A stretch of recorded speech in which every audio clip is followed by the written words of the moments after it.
Vamos lá então, oitavo ano, responder a nossa sexta atividade remota de estudos amazônicos. Falaremos na nossa aula de hoje do texto 2, que fala sobre o regimento das missões.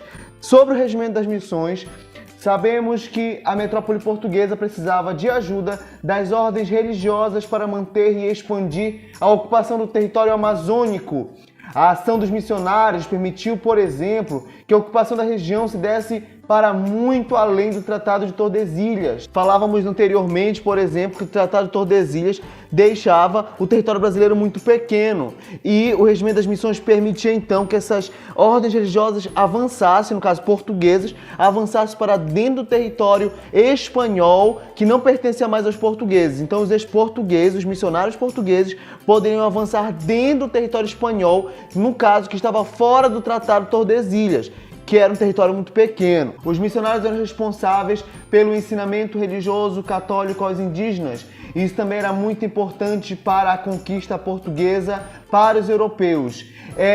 Fala-se até hoje, por exemplo, que a primeira forma de ensino foram dos religiosos jesuítas nessas missões durante o período que o Brasil era colônia portuguesa. Então é por isso que aí fala-se então que o ensino religioso, o ensino jesuítico vai ser a primeira forma de ensino brasileiro, ok? A religião seria a forma de ensinar aos indígenas a civilização, ou seja, valores e o modo de vida europeu.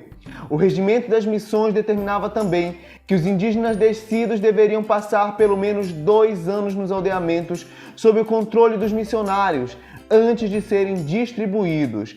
Ou seja, o que é distribuído, professores? Antes que saíssem daquelas missões e fossem para outro lugar ordenado pelos portugueses, pela coroa portuguesa. Então eles ficavam ali dentro daquela missão, daquela aldeia missionária, apenas para receber os ensinamentos, a civilização, a cultura europeia. Depois eles eram obrigados a deixar aquele local e enviados para o local onde a coroa mandasse. Se fosse para a cidade para desenvolver trabalhos dentro das cidades, como já viam que eles desenvolviam, então para onde os portugueses mandavam, eles teriam que ir, certo? Os direitos e deveres dos indígenas também foram tratados no regimento das missões. Pelo regimento, ficava proibido forçar um indígena a acompanhar um descimento caso não fosse a sua vontade. O que significa isso, professor?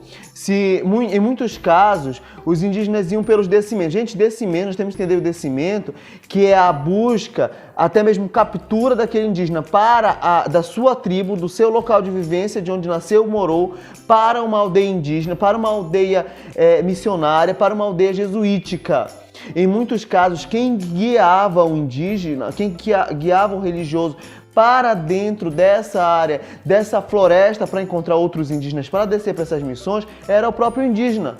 E o regimento da missão diz que ele não era obrigado, que não vai acontecer na prática. Na prática ele vai sim guiar esses missionários, guiar o europeu para outras tribos, certo? Além disso, o regimento previa que o indígena aldeado teria liberdade, direito à propriedade e o seu trabalho seria remunerado como o regimento das missões. As ordens religiosas ficaram com mais poder, afinal, elas controlavam os aldeamentos e, com isso, grande parte da mão de obra disponível na Amazônia no período colonial.